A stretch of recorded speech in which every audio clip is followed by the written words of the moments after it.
To another Liquid Bullet Productions. We're now into part 2 with Jason Cook, crime author and novelist. Thanks for coming again, Jason. Good to see you again, yeah? Come back, he turned up.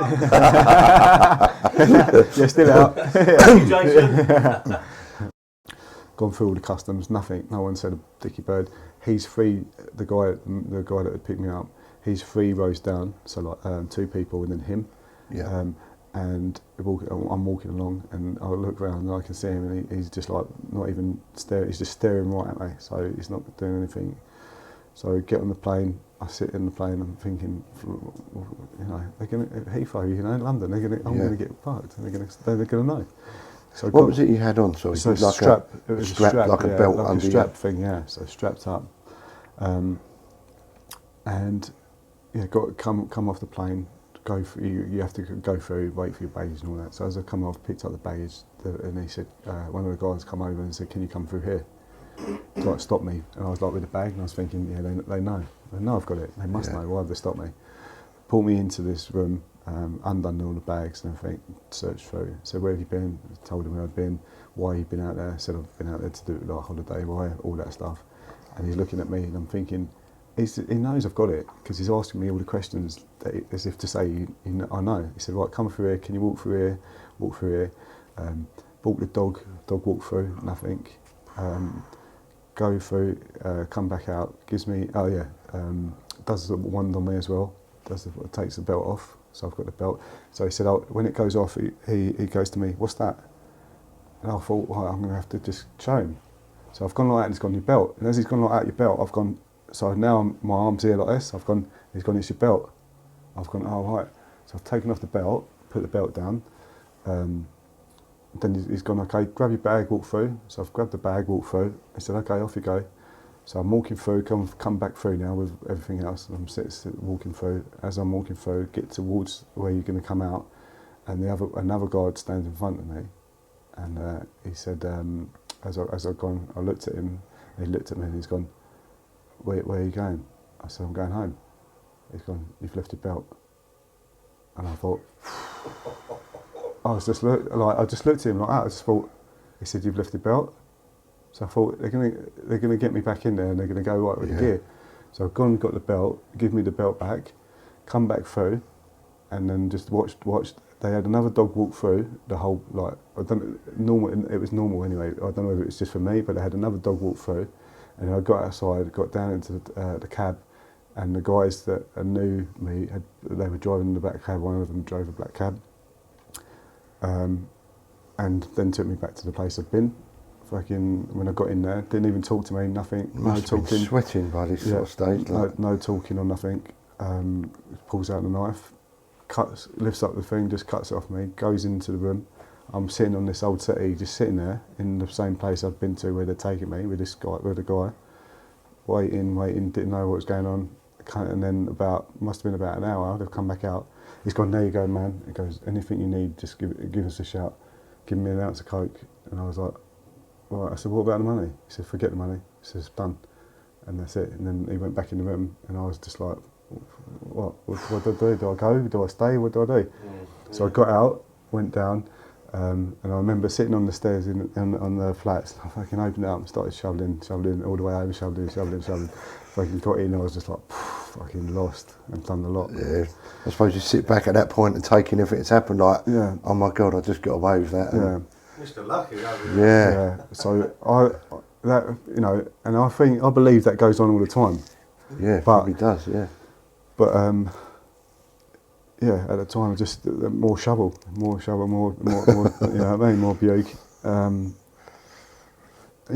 that's what happened. Yeah. Can I just ask you a quick question about obviously the sort of gangster sort of life, and are the criminal circles linked, or do they work individually as such? Okay, so if you look at it, if we had to do it that way, so there are certain individuals that work alone, and they are on their own, they do their own things, and they may have contacts to other in firms.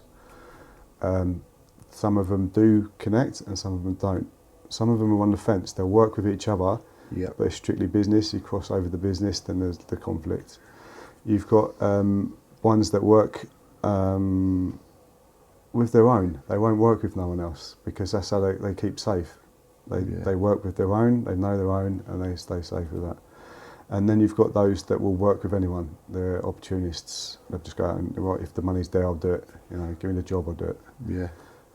Yeah. So was that sort of after this sort of stage that in your life, are you then trying to get out of crime, or did you carry on still down that same path? I was trying to get out all the time I got in. Really? Yeah.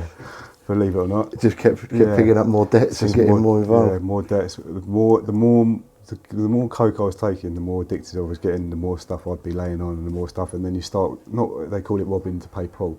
Yeah. Rob to pay Paul and Peter, that sort of thing, which I call it juggling. So I was like, well, we get a bit off him, pay him when we can, shuffling around everyone. And before you know it, when that dries up, they all go, where's our money? And you're like, fucking hell, now I've got to pay all three of them. Yeah. Yeah. So yeah, I called it juggling. I didn't realise it's not that I got involved, I was allowed to be involved in a sense. Yeah. I was brought into it. Yeah, it wasn't something I set out to do. I didn't want to be like anything like that. I'm not a gangster, I was never a gangster, I was just a boy that got entrapped in that world. Yeah. I was a gangster's runner, so to speak. Yeah. I did what they wanted me to do, so I ran for gangsters. You know, I did what they asked me to do. Sometimes by choice, and sometimes by not choice because of the addiction and because of the drugs. That I was doing. I was saying like that. Yeah. So Jason, can I just ask you, obviously, sort of you've gone into sort of writing your own crime and novels. Is that about your own life, or? Yeah, so I wrote about my experiences, and I wrote about the people that I experienced in there. Obviously, I've changed a lot of it because of, obviously, we don't want to corrupt anyone or bring to light anyone that necessarily needs to be brought to light. Yeah.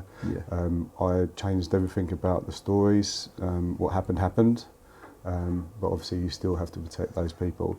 and the innocent people as well that are involved. You know. But can I just ask you, what inspired you to think, oh no, we're going to write a book? Where did you get this sort of process from? So it happened when because I got arrested and went to prison for, I think it was 4 years 1 month, and I served 3 years 9 months in Pentonville prison. And so I started at Woodhill and I went to Pentonville prison. Yeah.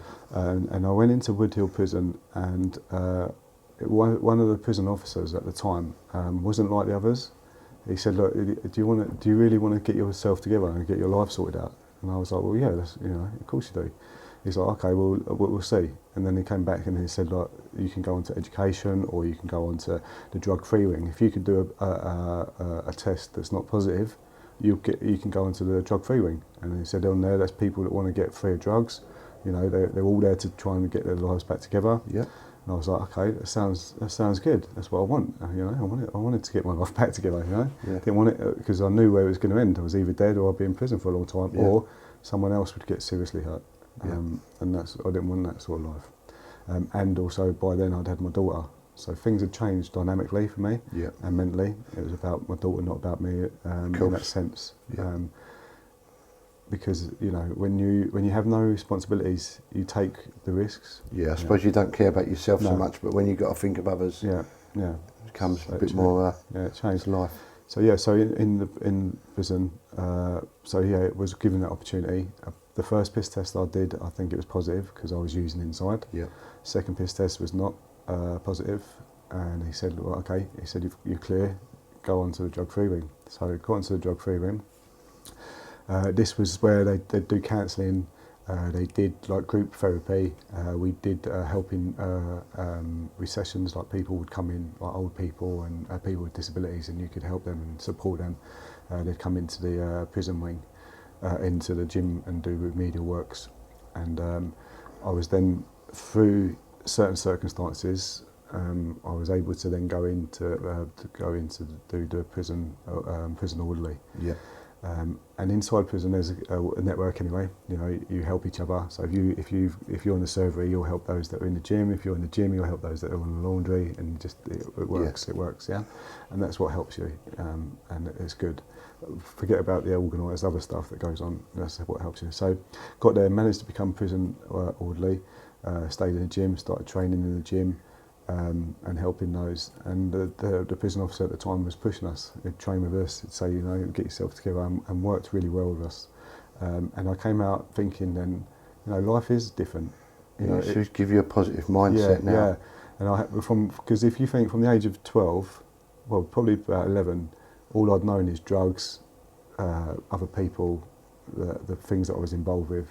And in them circles, because you're around them people, you think everyone is involved in that. Yeah. It's not until you come out of that circle and you go, well, not everyone is involved in that, and there is a life out there, People do work hard and get money, and they enjoy life. And I didn't see that until after that. Was given the chance to go on to education. They were like, "Oh, education." I was like, "Education?" And they said, "Oh, you get out your cell." That's why it's like being back at school a little bit. Yeah. They said, "Oh, you get out your cell for longer periods." I was like, "Education, yeah, I'll do that." Yeah. Went down there, education, and started working with one of the girls there. And she said, "Oh, we're going to write part of rehabilitation was to do. It's called a STEP program, I think it was, and you get to I think step 5, and you have to write about all the things that had happened to you and what happened." Yeah. So we started writing. And she realised then, she said, "Oh, you struggle with writing, don't you?" I said, "Yeah."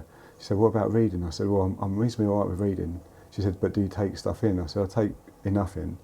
She was like, "Oh, what about punctuation?" I said, "Oh, it's lost with punctuation." She was like, "Oh, I think we need to do a test." I was like, "Oh, I don't want to do any tests." So I was thinking it was like whatever it was going to be. She said, "No, it's all you have to do is just write stuff, and we'll do a test with you and work it all out." And then they did the test and came back, and she said, "Oh, I think you've got dyslexia." And I was like, and then that sort of moment clicked, and I was thinking, that's why I struggled in school. Yeah. That's why I Makes was who I sense. was. That's who I am. And when you realise that, you can then take that on board and go, hang on a minute, that's why I've done what I've done. Or was it by choice? Everyone's got a choice. Yeah. Or was it just circumstances? So yeah, done that. Then she said, when we punctuated it and saw it, she said, "Oh, this could be a good book." She said, "This is really good." She said, "We'll try and make this into a book." I said, "Okay." And then obviously developed it, and then came out, got the book, sent it to the publishers. Publishers liked it. We sent it to different publishers, and they were like, "Well, who are you?" And I was like, "Well, I'm nobody." They said, "Well, you need to be someone famous. You need to be this. You need to be that." And I was like, "Well, I'm just me. You know, there's the book. That's the story." And they were like, "No." So then I got in touch with Pen Press, and they said to me, "Yeah, we like the book. Let's publish it." And I was like, "Okay." So they published it. Got perceived really well in Bournemouth, in the local area. I was asked to do some talks and stuff to different groups. And then the book came out. It did quite well. Outsold Dan Brown in the local areas, which was a massive achievement. What was the first book called, Jason? There's No Room for Jugglers in My Circus. Yeah. And obviously the juggling is what it's about, and the circus is the people that you're involved with. And that is the circus, because there's all different characters coming out all the time in that sort of world. Some are loose cannons, some are just family men, some are just, off the scale, some are hard killers, ruthless individuals. So can I just jump back into where we picked off? Obviously, you were talking about you had a prison sentence and stuff, and what sort of characters did you come up with, sort of involved with in prison? So in prison there's a multitude of different characters. Some are faces. When I say faces, they're known people. They hold their own, they do their own stuff. Yeah. And then there's people that are in there that have done murders for other people, or murderers. People that are in there for petty crimes, drug dealers, organised criminals, gangland criminals, faces. When I was there in Woodhill, Charles Bronson was Charlie there. Bronson was there, yeah? He was there. Yeah, he's been a big name for years, hasn't he? So he was there. We didn't get to see him, but obviously there was a magazine that came out at the time called Time Out, and obviously that went round, and there was bits of stories, because I think he was going to get married then or something, right? Or there was plans to get married or something like that. So when I came out of prison, I was sent him one of the books when they were done. One of your own books? Yeah. And I'd heard nothing back, and all of a sudden he sent me a made card, and he had done drawn birds on there and a glove and all stuff like that, and pictures on him and stuff. I should have brought it with me actually, but he put it in there, and he said, "Oh, I love the book." He said, "But stay away from drug dealers, I hate them." So I got that from there. And while I was in there with, it was really weird, because I was in there with another person. There's other people in there with a lot of mental health issues. Right. People that are on drugs and stuff like that. And there's people in there that the people know, the prison system know, and the people in there know, because they come out and they come back in. They're career criminals, some of them, and they're always in and out. And they get institutionalised by that, They know they're going to come in, they go out, they come in and out. So people know them in there, and faces. And then there's like what they call in the films the Mr. B or Mr. Big of the prison system that can work and manipulate certain things that go on in there. When I first went in there, I was put in there with someone that was a heroin addict, and obviously drugs come under the cell, and they just come under, and you think, so what's going on? And I just kicked it straight back out again, and then it comes straight back in again. So it's a bit like fucking, I don't know, it's way back in again. I was just to say it's yours, and then I realised it was for the other fella. I said, "Is this? Yeah, look, this has come through." He's like, "Yeah, it's mine, it's mine." And Gotcha. So then he left, but then I was asked to do cleaning, so the mopping, mop the landings and all that, and come out and clean them. As a cleaner, you're opened up to different things, so you're out longer periods and stuff. Things can happen in there without giving too much away, because obviously you can't give too much away, but you're able to talk to other people and the connections. So something happened, and I sort of looked after something for someone, and next thing I was brought up to their cell straight away. I'd wanted a single cell, and I met him on the land, and he said, "Don't worry, 2 days time you'll be in my cell." And I thought nothing of it at first. Familiar face, well-known individual to everyone, and I was like, "All right, okay." Just thought nothing of it, because you do get a load of people talk stuff as well, and bluff you, and just people do stuff. And all of a sudden 2 days come, we called them the screws, but the screw came, opened the door, goes, "You upstairs?" I said, "No, I'm not, I'm here." He said, "No, you're upstairs now, get your kit, you're going upstairs." I was like, "No, I'm all right here." He said, "Get your fucking kit and get upstairs." I was like, "Right, okay." Went upstairs, got up there, banged me up. Then they have visits, so you have a visit. And while I'm in there, I'm looking at these things on the wall. I'm looking at these pictures, and I'm thinking, who's that? Who's this geezer? next thing, the geezers come in, and I'm thinking, he goes to me, what are you in here for? And I said, I'm in here for drugs. He goes, whereabouts? Where are you from? I said, I'm from Bournemouth, Hertfordshire. He's gone, I know that place very, very well. I said, he said, so what happened then? So I got in debt and fucking started dealing, and you know, that's why I'm here. I got called for drugs. He said, how much money do you owe? I said, probably about £3,000, £4,000. He said, oh right. He said, okay. He said, what Pacific part are you from? I said, well, Bournemouth. He said, I know a lot of people in Bournemouth. He said, and then it sort of stopped there. No more conversations about it. Then we went out on a visit, and he had these people would come in, and you just get that presence of these people that have turned up. You know that this person is someone of stature and value, and is known. Yeah. And then I come out and I looked at the card on the thing, because at the time they had cards, and you have your prison number on the card of the cell. Yeah. I looked up and I thought, fucking hell, I know this person. I've heard of his name in the circles that we worked around. I'm thinking, fucking hell, now I'm banged up with him. And I was on eggshells all the time, thinking, fucking hell, fucking hell. Yeah. And then he said, do you know who I am? And I said, well, not really. He tried to play not really. He said, any debt you owe is going to get wiped away. You won't owe anything. There's no more debts for you. You know, I will take care of that. I was like, oh right. He said, but if I take care of it, you have to take care of what we asked you to take care of. And I was like, it's putting you back in that awkward position. Yeah. So I was like, okay. Owing another debt. Yeah. So now, just out of doing something to protect someone else, you're now involved in this. And I was like, okay. So anyway, spent the time in with him. Everything I wanted came. Whatever I needed came. Wanted to get shipped out came. Just like that, and I was thinking, this is what made me think there's a bigger world under the underworld that is run by the underworld that can pull strings no matter what circles you are. Whether you're that high, whether you're in the police force, whether you're here, there's other things that can be pulled. You know, and that becomes a very dangerous world, because that means who can you turn to? You can't turn to them because they know them, and if you do, then it's worse. So there's more levels to it. So can I just ask you, you said about the underworld. Yeah. What exactly is the underworld? Can you describe that? So the underworld is people that are connected in certain circles. They may be different firms, and they run certain parts of different things that go on. Yeah. So let's go back to like the old days. We had the Crays, didn't you? So Crays knew what was going on. They policed the streets in their own way. They did what they needed to do. They were classed as underworld figures. Yeah.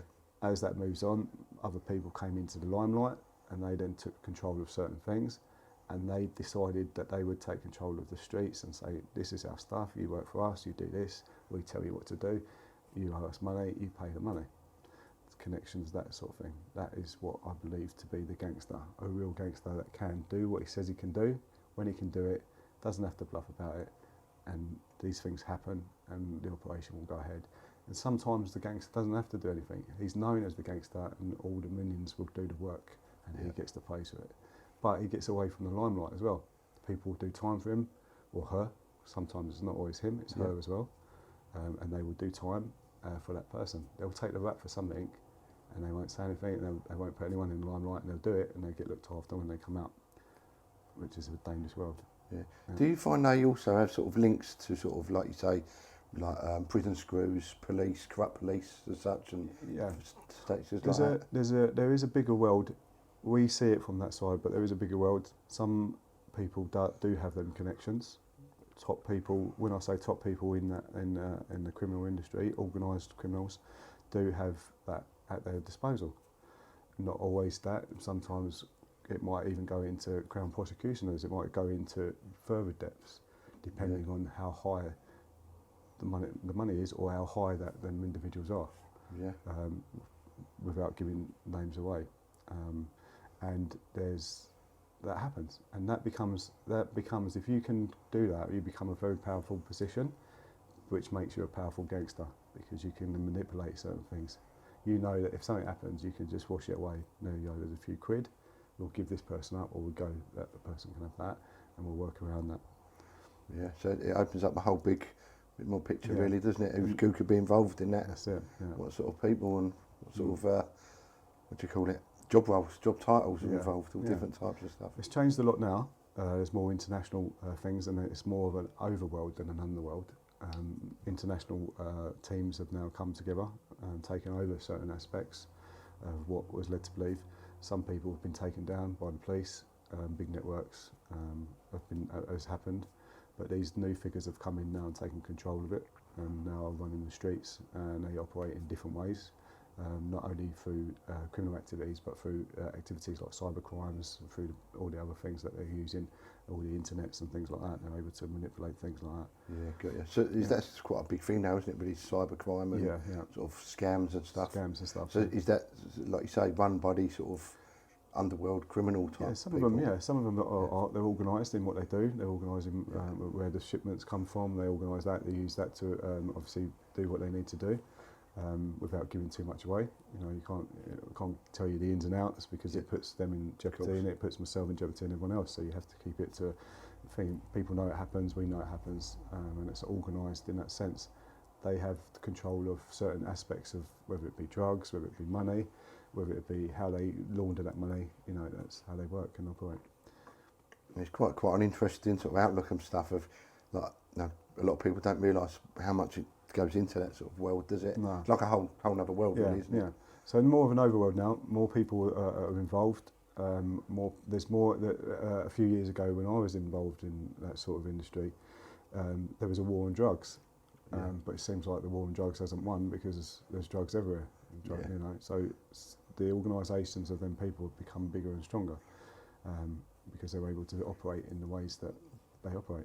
Yeah. Can I just throw a question to you? So, was there a dream you had? If you hadn't gone down this path of your life with crime, was there a dream as a kid, like, some kids say, I wanted to be a fireman, or is there something you had as a dream but got distracted from? Yeah, so I always thought I'd like to be a national, and I always thought I'd come out of the forces and be special forces, and look after profile people, so take care of them and stuff like that. That's what I thought I'd wanted to do.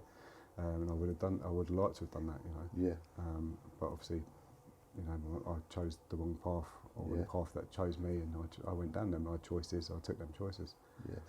So now, really, you've sort of reformed character. You've gone into books, filming industry. Can we get a little bit of your life now, sort of how it sort of turned corner? Yeah, so I work a normal job. Yeah. Everyone thinks. Jason? So I do a 9 to 5 job. Yeah.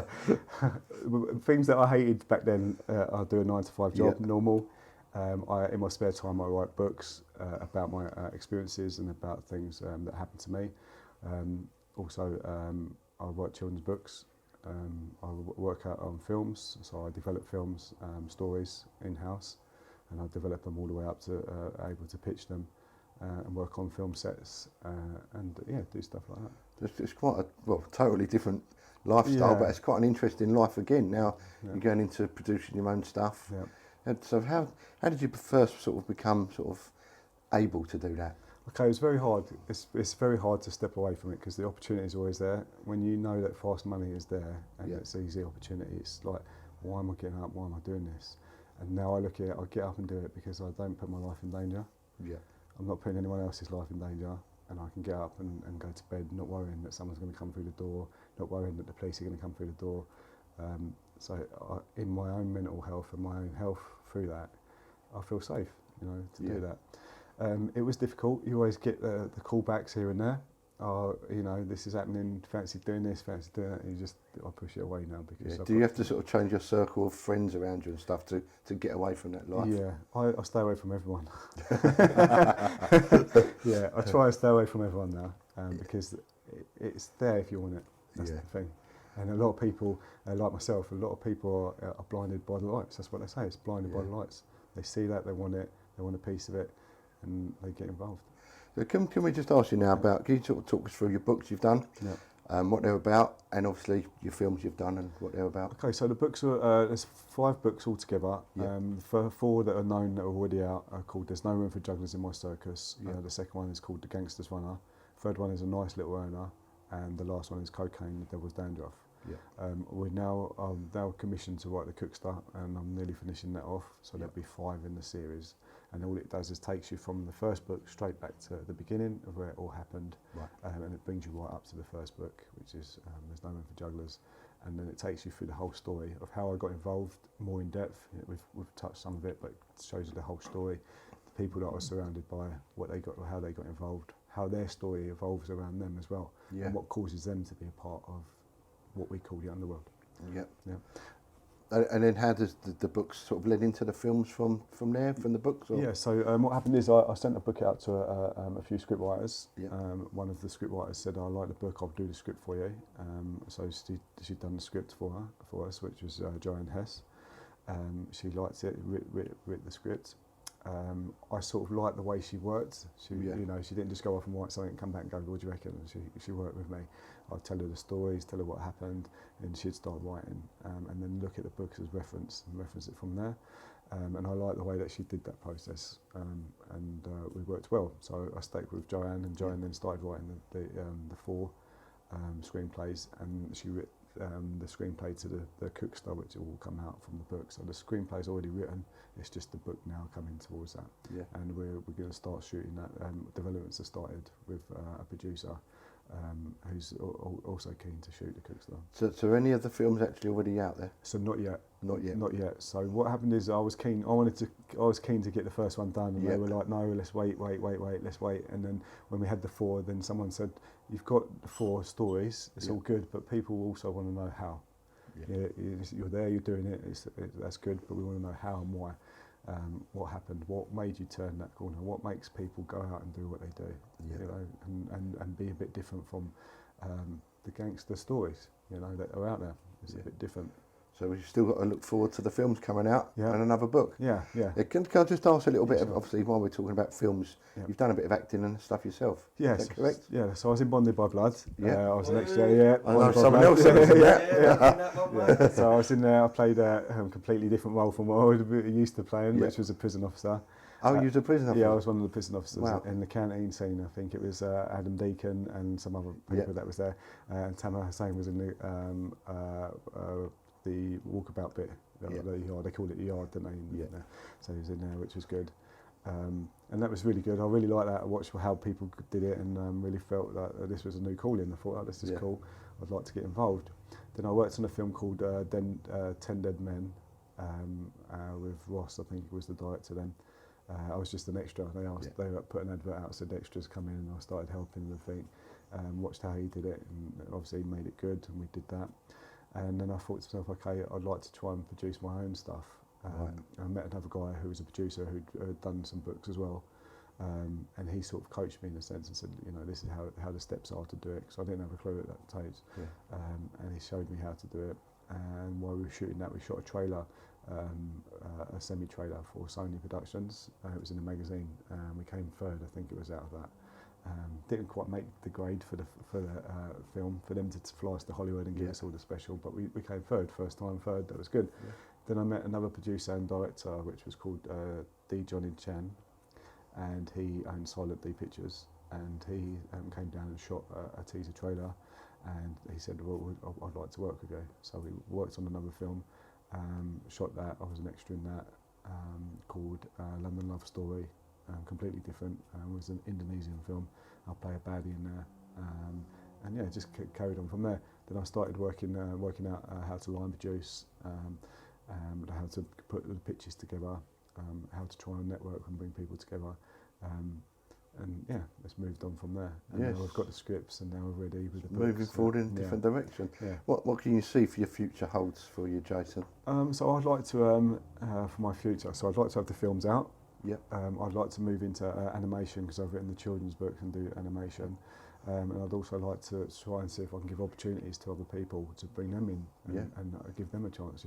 So give a little bit back. Maybe give them a chance. Just a quick one. You said about children's books. I'll just get a little bit more of that on. Obviously that's a totally different avenue again. So what happened with that? My son, I was with my son, he was going through some difficulties. And we went to King's Cross, and we saw a mouse and a rat run up the tracks. And I said to him, what do you think they're doing? And he said, oh, obviously his girlfriend and this and that. And we started talking about him coming up with funny things. He's off to work and he's doing that. And just generally like pretending what could happen. Yeah. And I thought, oh, this would be quite good as a book. You know, it's quite funny, it's comical, we'll write a book. So I started penning the book together. I was just doing a bit of research on rats, and it came up that there was a real rat that tried to get to space. And his name was Hector. And I thought, oh, this is amazing. Okay, so let's write the story of encompassing that and bring that story in where he becomes the astronaut. Right. And the backstory of why he becomes the astronaut, and how my childhood was and the other childhood is how things change. Yeah. So as you're influenced, and then obviously how he becomes the astronaut and gets into space. Wow. And it's called Rats in Space. And we've just done the storyboards for the animation. And now I'm going to look for the voiceovers and see if we can get funding to make that happen. Yeah. And hopefully see if Disney will pick it up. That would be the best thing. Yeah. That'd be good, wouldn't it? Yeah. No, it's just brilliant how you've turned your life around so much. Thank you. It's great to see. Thank you. Is there anywhere people can sort of get in touch with you or look at your stuff, and have you got websites? And Yeah, so my website is Weebly, all for Jason Cook. They can go on there and look at all my work, my upcoming works and the books and people that I've met in certain circles. Obviously not the people that were the stories out here. They can contact me directly with my email, which is jasoncook@ntrworld.com, and someone will pick that up and pass it on to me, or I'll deal with that. If you want the books, let me know, and obviously I can sign them if you want them signed. And I do lots of giveaways to charity as well and stuff. So if you've got something to support, I'll give you a couple of books to support your charity. Well, I want one signed because I remember when they were comics. Yeah. Yeah. So if you're doing a charity, I'll send them off and do that for them. Lovely. And if you, before we wind up, Jason, have you got any funny stories to tell us that you've come across in your life? Funny stories. The belt one was good. I loved that. Yeah, It weren't funny though, was it? Yeah, it was. I thought it probably was an exclusive. Okay, so this is the story. This is the funny story, and it's in the book. You'll read about it, but I tell you, I won't spoil anything. So I get told to go down to meet a shipment of cocaine that's coming across. You know, I was first of all, I get invited to Spearmint Minos. Go there, meet with a fellow. We call him Mr. B. And Mr. B's in the book. He's sitting there with a Colombian guy. We don't know who the Colombian guy is, yeah. And we're talking about certain things that are going on. And he goes, how much do you think you can shift? And I'll go, I'm thinking I could shift like 9 ounces, 10 ounces. So I'll go about 9. He goes, oh, 9, yeah, that's really good. He said, yeah. He said, 9 kilos. I was like, 9 kilos? I was like, what are you on about 9 kilos? He's got 9 kilos. Can you shift 9 kilos? I was like, no. He said, well, that's what we're talking about. We're talking about kilos. And I was like, oh, right, okay. So it perspires, and it goes into more depth because we haven't got more time to tell it. But they send me to go and get the money to pick up this gear. So it's all organised. It's coming across from Colombia. It's on a boat.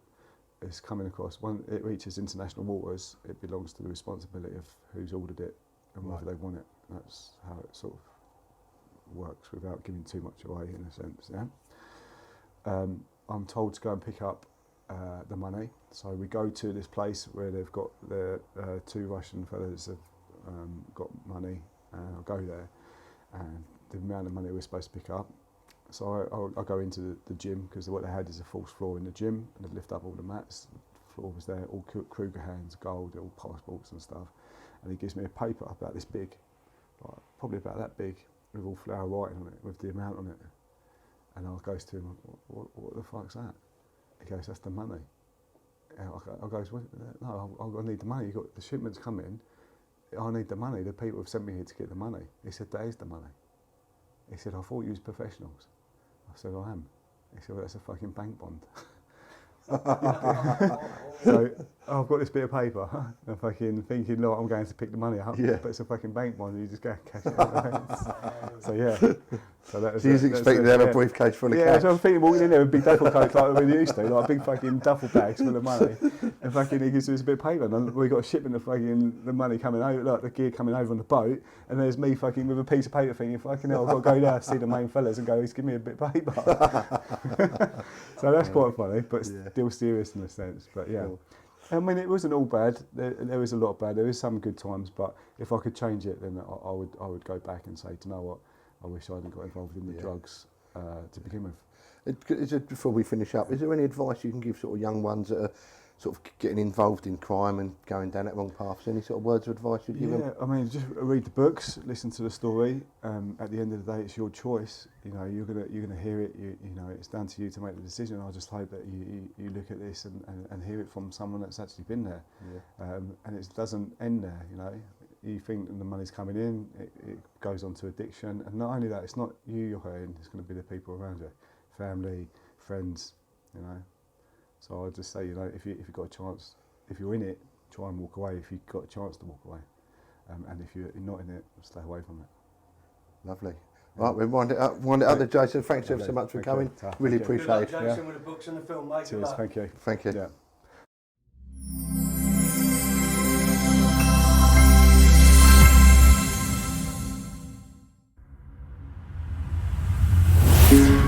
Thank you.